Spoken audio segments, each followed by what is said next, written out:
Christopher Walken is famous for his movies, but his personality might be even more entertaining. And with that unforgettable voice, people just love trying to imitate him. Here are some of his funniest moments. I can't believe you made it. Is that you? Stanley, how's by you? Long time no see, big hug. Huh? Big hug. Big hug. Wow! Wow. When's the last time I saw you, Stanley? It's my brother John's wedding 15 years ago. That wedding was so nuts. I recall we stole the ice sculpture. I wonder what happened to it. I don't know. It probably melted. Makes sense. Walken can make even the simplest sentence sound dramatic. So naturally, someone had him read Poker Face lyrics out loud. And it was exactly as funny as you'd expect. I want to hold them like they do in Texas plays. Fold them. Let them hit me. Raise it, baby. Stay with me. I love it. Luck and intuition play the cards with spades to start. And after he's been hooked, I'll play the one that's in his heart. Oh! Oh, oh!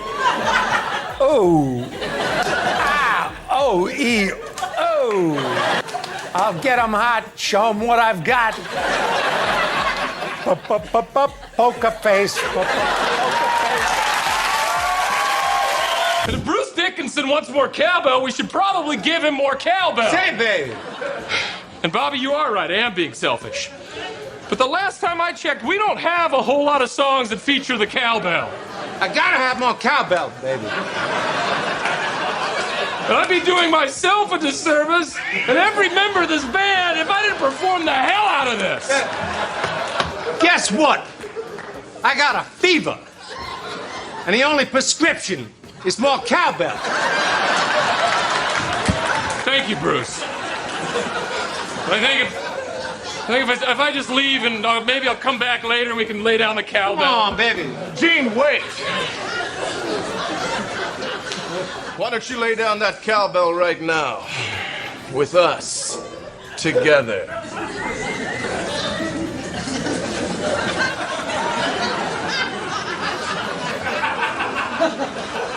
Do you mean that, Eric? He speaks for all of us. Thank you. Babies, before we're done here, y'all be wearing gold-plated diapers. What does that mean? Never question Bruce Dickinson. Roll it. Movie set, Christopher Walken likes to say it's his birthday when it's not. Is that true? No, it's true. You can only do it once a movie. Yeah, probably. What do you do? How do you do I it? make a lot of movies, but at some point, usually, if you get up early and you're in the makeup chair up at 6 in the morning, and I pretend that I'm sad. Sooner or later, somebody says, "Chris, what's wrong? You look a little sad." And I say, "Well, it's my birthday, and I'm in all alone, and it's another birthday." But the key thing is to say after that, you say, "Make sure you don't tell anyone." And so then what happens? Then around lunchtime, they have a cake. maybe some gifts. A little champagne. This is genius. But you can only do that once. Right. Before Hollywood, Christopher Walken reportedly spent his shifts filling jelly donuts. Not exactly the glamorous start you'd expect from a future movie star. What would you make? Dialogues usually depend on rhythm, timing, and delivery. Christopher Walken somehow turned all three into something completely unique. During this interview with Jonathan Ross, he explains why he speaks the way he does. But if you were to try and teach someone, what do you think is the kind of distinctive quality you have? What is Walken-esque? It's probably a lack of punctuation. Yeah. I've never paid attention to punctuation. I remember when I was a kid in school, when I was told that the period is here and the comma is here and that's a question mark. I always thought, well, don't tell me what to do.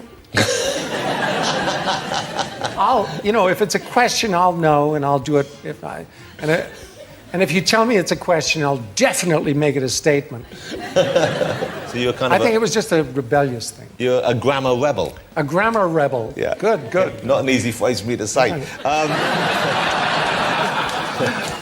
But I'm going to remember that. Yeah, you're a grammar rebel. A grammar rebel. No. A lot of people have spontaneously launched into Christopher Walken impressions, and we Yeah. thought we'd honor you with a little montage right now. Let's take a look at this. I put the cat box outside on the balcony. Look around you in the taxi cab. There should be a seat belt. Trick or treat. Hey, good question. I got a question. Which one of you can guess what I've buried under my house? I did a show for Bravo that was on. It was a half-hour thing. It was nice. His was the best, in fairness.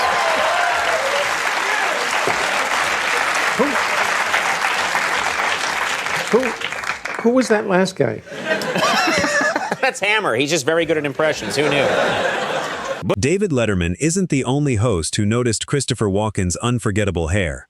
Apparently, it's hard to have him on your show without bringing it up. I was fascinated by Christopher Walken's hair. I know this has been discussed, and I just can't help it. I'm obsessed with hair. I spend hours on my hair. There's mayonnaise. There's fiber fill insulation But you in here. have great hair. When we've met before, we've always talked about hair. Yes, I'm obsessed with it. But today, your hair is going It's straight huge. up. No, I have It to looks like you blew apologize. dry it upside down in a cave, you know?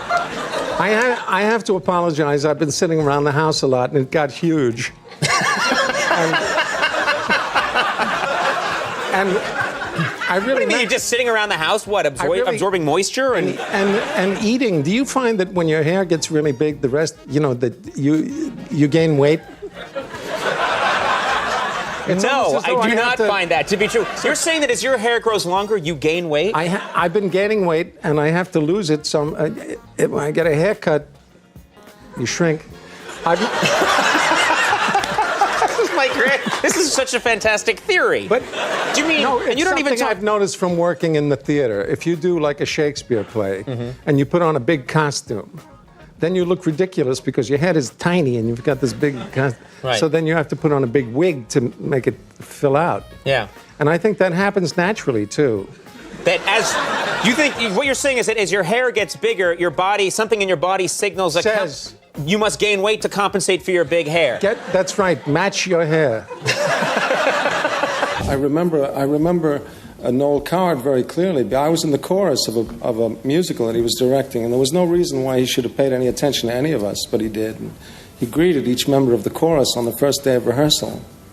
And I was in my dancing clothes, and I had on a pair of jeans and a red T-shirt, and he came up to me and he said, "That's an interesting shirt." And I said, I was very nervous. I said, "Well, yes, it's red." And he said, "Well, it's been an exciting day for us all." That goes very nicely into the. I started pulling my hair in the morning, and I think that's why I'm still, So to stimulate the scalp. Dara is quite jealous of your hair, I can tell now. But that's a spider, for God's sake.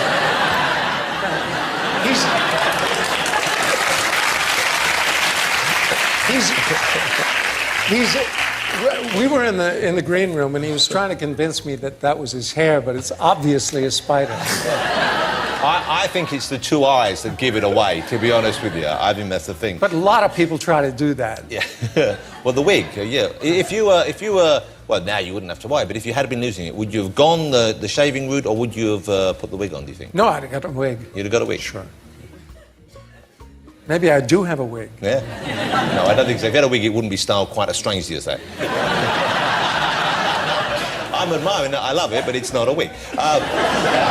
There was an Italian actor, Enzo something, and he would open the door and the lady would come in, they'd drink champagne, smoke cigarettes. In those days, that was a little bit risque, and he'd tell her his problems, and then she'd leave. It's great. It's also simple. Yeah. Yeah, nobody stays. Yeah. It's just Good night. The seduction has to happen. seduction, and then she leaves. So you're homaging the Continental too, you know? Here, we're all sitting here thinking this is just springing full blown. No, that was from beneath your plumage. And apparently somebody laughed during one of the broadcasts. It was live.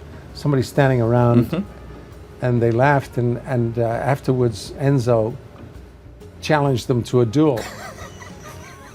We don't do that anymore. This business is finished with You duels. laugh at me, I kill you. It's the way it should be. So many shows would be improved that are on now. I think they really would. Couldn't believe I was sitting next to him, and then when it was over, people were kind of standing around, and he said to me, "Do you box?" And I said, "No, not at all." And he said, "Pretty boy." That's a long time ago, you know. Now, he accused you of being a pretty boy? Yeah, he said I was a pretty boy. Well, I thought one of his great claims was that I'm so pretty. Yeah, he was, but maybe it was a compliment. I don't know. Maybe. I'll take it as such. Take it as such. 4 seasons, you play the mobster that kind of looks out for them. The mentor. The mentor. Yeah. And helps them out. Yeah. But you understand what it's like. These are kids, they're like song and dance kids from a very tough neighborhood. You grew up in Queens. You were a theater kid. Did people hassle you too? Is it like, you know, for being involved in theater and that kind of thing? No. You know, that's what I meant. You wouldn't understand that. Where I come from in Queens, a lot of, at that time anyway, a lot of the policemen came from Queens. And it was just typical to send your kids to tap school on Saturday. So there's all these retired cops all over here, my age, who can tap dance. Oh my God. Christopher. So very few people know that. Christopher, if it's the last thing we do, we got to put on a show. Here's my plan. I think this is a perfect thing. 200 retired cops, tap line. Right in front of that, skunk wrestling an otter. Boom. We sell out Radio City Music Hall.